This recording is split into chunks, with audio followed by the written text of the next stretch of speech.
America Iran మధ్య యుద్ధ వాతావరణం ముగిసి శాంతి ఒప్పందం త్వరలోనే ఖరారు కానుందన్న వార్తలు అంతర్జాతీయ చమురు మార్కెట్ను కుదిపేస్తున్నాయి.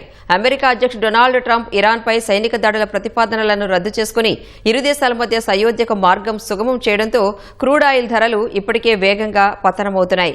ఈ శాంతి ఒప్పందం పూర్తిగా కార్యరూపం దాల్చితే అంతర్జాతీయ బెంచ్ మార్క్ అయిన బ్రెంట్ క్రూడ్ ధరలు తిరిగి యుద్ధానికి ముందున్న $70 స్థాయికి చేరుకుంటాయా అనే చర్చ మార్కెట్ వర్గాల్లో మొదలైంది.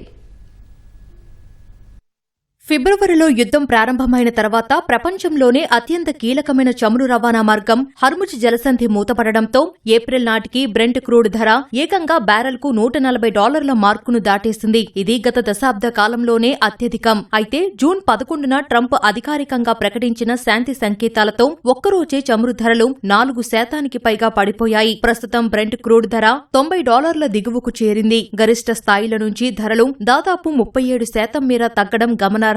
శాంతి ఒప్పందంపై సంతకాలు జరిగితే సముద్రంలో నిలిచిపోయిన నౌకల నుంచి దాదాపు 10 కోట్ల బ్యారెళ్ల చమురు ఒకేసారి మార్కెట్లోకి సరఫరా అయ్యే అవకాశం ఉంది. ఇది ధరలను మరింత తగ్గిస్తుంది. అయితే ముడి చమురు ధరలు వేగంగా తగ్గుతున్నప్పటికీ ఇప్పట్లోనే $70 స్థాయికి పడిపోవడం అంత సులువు కాదని నిపుణులు భావిస్తున్నారు. ఎందుకంటే గత కొన్ని నెలలుగా ప్రపంచవ్యాప్తంగా చమురు నిల్వలు రికార్డు స్థాయికి పడిపోయాయి. హర్ముజ్ జలసంధిని పూర్తిగా తెరిచినప్పటికీ వివిధ దేశాలు తమ వ్యూహాత్మక నిల్వలను తిరిగి భర్తీ చేసుకోవడానికి భారీగా చమురును కొనుగోలు చేస్తాయి. అందువల్ల ఈ ఏడాది చివరి వరకు బ్యారెల్కు $90 నుంచి $100 మధ్య స్థిరంగా కొనసాగే అవకాశముందని జేపీ మోర్గాన్ విశ్లేషకులు అంచనా వేస్తున్నారు.